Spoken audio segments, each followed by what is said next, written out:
Right, welcome back to the channel. Hello Claire. Hello Paul. Why are you always on your phone? What are you doing? I'm looking for shoe rack. Right, this is an update for my DVLA short that I done last week. So if you watched the short, if you didn't, I can put a link to it in the description. We've obviously bought the new motorhome. And as everyone knows, when you buy anything new or even second hand, someone you keep a slip and you send off for the logbook. But obviously, when you buy brand new, the dealer does that for you because he taxes the vehicle for you as well. So we got a letter in the week which I thought was the logbook. It wasn't the logbook. It was a letter from the DVLA stating that we needed to supply them information for the VIN numbers, chassis numbers of the vehicle. So obviously you've got one in the window, one stamped in on the actual chassis, which we couldn't find, and one in the door card, which gives you all the information for the colour of the vehicle and for the paint and stuff, but it gives you that number as well. So I've never had this before, so we smelt a rat, we thought we smelt a rat. Even the email, it was like /browser. And we were like, what? Yeah, exactly. So we got open the letter, and I read it a couple of times. I was like, So anyway, try ringing the DVLA is like trying to get £1 out of Claire's purse. So anyway, I did ring the DVLA. After I'd done the short, I rung the DVLA again, and I rung them on another number for the DVLA. So I went round the houses a bit, so I went to the driving licence bit. Anyway, I'm waffling on. Yes, so if you Google the number, what they provided, it doesn't say DVLA. Exactly. Not registered up. So anyway, the actual part of the email address that you've got to email all this information to is CIO, which is the criminal. I found out it's criminal investigation officer. So they're basically looking to see if the van's been duplicated or anything like that. Anyway, so I spoke to a lady from the DVLA on the phone in this team. It took me 10-15 minutes to get there from there. Finally spoke to her. And she spoke to me like I was, not stupid, that's the wrong, but it's just like, I said, is this for real? I mean, I'm quite an easygoing guy and a realist, and I understand. I'm not no Dumbo. But I'm like, hang on a minute. I said to her, is this for real? Did DVLA actually ask for this information? And does this email, I read the email back to her, and she went, yeah. So like, okay, fine. But the paper was a bit manky, and it all looked like it'd been kicked around. It wasn't great, was it? Anyway, so, purpose of this video is to give you an update. So, it is right, it's not a fraud. So, a month on nearly since we had the van, and we haven't had a logbook. You usually get a logbook by now, but it can take up, now I've sent all the information. And also you've got to send pictures of the vehicle reg, front and back, side profile of the van, picture of Claire making a cup of tea. They match it all up, don't they? They match it all up, anyway, which is fine. I'm easy with that. So we've done that, but the only thing is we go to France and Belgium at Easter, and you've got to have a copy of your logbook in the van itself when you're travelling. So I think we're going to have to blag it, Claire, because we're not going to have it unless it comes in a couple of weeks. And they go, yeah. There's still a couple of weeks to go yet. I won't panic just yet. I'm not panicking. Well, I'm not panicking, but anyway. So I thought I'd give you an update on that. We're sat in the van in Essex, didn't we? On a little CL. Just finished a video for that, haven't we? So we've just done this one. So I made that video, but this video is going to go out before that video.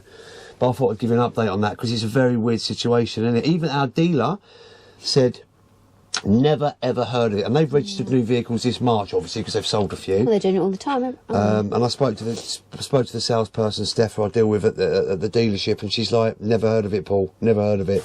But anyway, these things. You run Ford as well, didn't you? Yeah, so just quickly about the chassis. So, like everyone does, they YouTube stuff now, don't they? Or Google it and find out where's the chassis number stamped on this Ford Transit. Couldn't find it. There's no flap on. It's not in the footwell. Anyway, we actually found it. It's behind the wheel. But when I rung near the shock absorber on the driver's side, but when I rung Ford, he went, well, you might have to take some of the line, because there's plastic liners, isn't there, in the wheel arches. Just unscrew a bit and maybe pull it back. I was like, on our brand spanking new motorhome. On our 25 plate. I was like, really? Anyway, we found it. Yeah, you just have to turn the steering wheel. Yeah. So what do you have to do, Claire? Turn So I'm the laying underneath it. Anyway, with my torch and trying to hold it, and I've got this stupid case with a flap and all that. I'm like, oh, mate. So, anyway, we found it. And the day we found it, that morning, I'm going to stick a little video next. You'll see that now.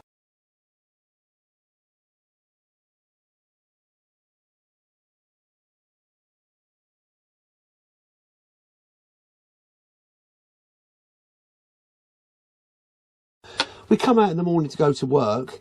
There's a water leak coming out of the van. I'm like, where's this? Out of the engine, dripping down. I'm like, where's this water coming from? We thought it was the aircon, didn't we? Thought it was the aircon. 7:15 in the morning. We go to work 7:15 in the morning. Drip, drip, drip. And I'm like, oh, so I'm laying underneath it. And I said, I took this video that you'll see. Drip, drip, drip. Anyway, we do workwear for a few mechanics, don't we? But this specific one, he does our vehicles, and he comes out. He's a mobile guy. Anyway. I got him because I rung Ford. I was like, oh fuck, here we go. We've got a leak. Anyway, cut a long story short, it was the scuttle tray that overflowing from the rain. We haven't had much rain, but the condensation off the window. I suppose it's sat in there because it's not been warm enough to dry it up, I suppose. No, so it's sat in there and it's dripping out. But it looks like, when you look at it, when you see the video, you're going to think it's a water leak. Well, you think it's the aircon. From aircon or water pump. I think I haven't driven a vehicle for a week. I'm like, why is this water leaking? But our old Peugeot Boxer on our eldest, it used to, George, who does our vehicles, he drilled little weep holes, and then you can buy kits, because you Google it, didn't you? Like, why is this still? First thing I got to work, I'm like, why have I got to walk, But they found out it was the scuttle, and you can buy diversion kits. Actually, you can buy a kit. Anyway, I'm waffling on now. So that's the update. So fingers crossed, we've got a logbook coming for this van. Because at the moment, we don't know if we own the van or not. Isn't it? Well, we do own the van, but... it's going through. It's going through. It's the best way. But it's tax insured, so I just can't understand. It's just pain in the arse, isn't it? The joys of life, isn't it? Is it not the joys of life? It's like, really?